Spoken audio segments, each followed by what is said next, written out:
Finally আমরা পৌঁছে গেলাম সিমলা। আর এই হলো আমাদের রুম। চলো তোমাদেরকে রুমটা দেখানো যাক। আর এই রুমটা কোথা থেকে আমরা বুকিং করেছি তোমাদেরকে সব বলবো, ভিডিওটা দেখতে থাকো। এই হলো আমাদের রুম, যথেষ্ট নিট অ্যান্ড ক্লিন। এবং এখানে কিন্তু একটি পাখা রয়েছে। সাধারণত পাহাড়ি এলাকা যেখানে ঠান্ডা থাকে রুমের মধ্যে কোনো পাখা থাকে না, কিন্তু এখানে ছিল। আর রুমের সাথে অ্যাটাচ একটা ব্যালকনি ছিল, যেখান থেকে সানসেটের ভিউটা জাস্ট অসাধারণ লাগছিল। আর এই হলো বাথরুম। রুমটাও যথেষ্ট ভালো ছিল। আর এই রুমটা আমরা বুক করেছিলাম এয়ারবিএনবি থেকে। এয়ারবিএনবির কিন্তু একটা রুল আছে, যিনারা এই রুমের দেখাশোনা করেন বা দায়িত্বে থাকেন তাদেরকে বলা হয় হোস্ট, আর যিনারা এখানে থাকেন তাদেরকে বলা হয় গেস্ট। মানে আমরা হলাম এখানে গেস্ট। আমরা যেমন হোস্টকে রেটিং দিতে পারি এবং রুমকে রেটিং দিতে পারি, ওনারাও কিন্তু গেস্টকে রেটিং দিতে পারে। তো আমাদের প্রচণ্ড খিদে পেয়েছিল, আমরা রুমের মধ্যেই অর্ডার করে নিয়েছিলাম থুক্কা এবং সুপি নুডলস। তারপরে বাইরে বেরিয়ে আমরা খেয়ে নিয়েছিলাম ফ্রেঞ্চ ফ্রাই। তারপরে রাতের ডিনার সেরে আমরা ঘরে চলে এলাম। পরের দিন সকালবেলায় ঘুম থেকে উঠে ব্যালকনিতে চলে এলাম ঠান্ডা ঠান্ডা হাওয়া খেতে। আর তখন টেম্পারেচার ছিল 14°C। তারপরেই আমরা অর্ডার দিয়েছিলাম পরোটা এবং চা।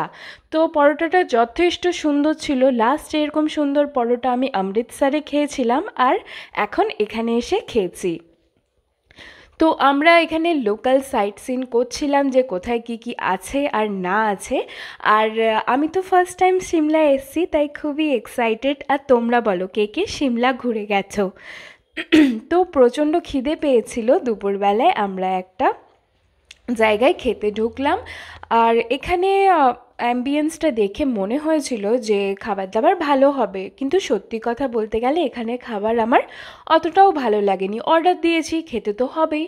তো যাই হোক, খেয়ে দিয়ে আমরা বাইরে বেরোলাম। আর হ্যাঁ, এখানে কিন্তু একটা জায়গায় আমরা কুরকেজ নামে একটা স্ন্যাক্স খেয়েছিলাম, যার ভিডিও কিন্তু আমার করা হয়নি। তোমরা এলে অবশ্যই এখানে ট্রাই করো। আর এখানে সিমলার মধ্যে সিমলা কালীবাড়ি যে আছে আমার কিন্তু জানা ছিল না। চলে এলাম কালীবাড়িতে। আর এখানে কিন্তু চারিপাশে প্রচণ্ড হনুমানের উৎপাত। হাতে যদি কোনো কিছু খাবার রাখা যায় তাহলে আর উপায় নেই, ওনারা ছো মেরে নিয়ে চলে যাচ্ছিলেন। তাই খুব সাবধানে হাতের খাবারগুলি রাখতে হবে।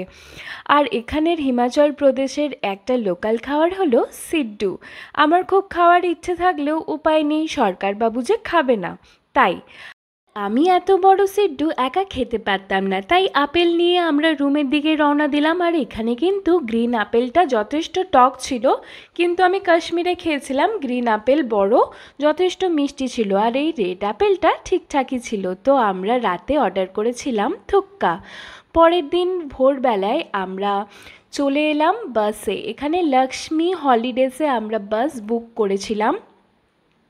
তো আমরা দিল্লির উদ্দেশ্যে রওনা দিলাম। তারপরে এক জায়গায় ঢাবার কাছে আমাদের গাড়ি এসে দাঁড়ালো এবং আমরা লাঞ্চ সেরে নিচ্ছিলাম।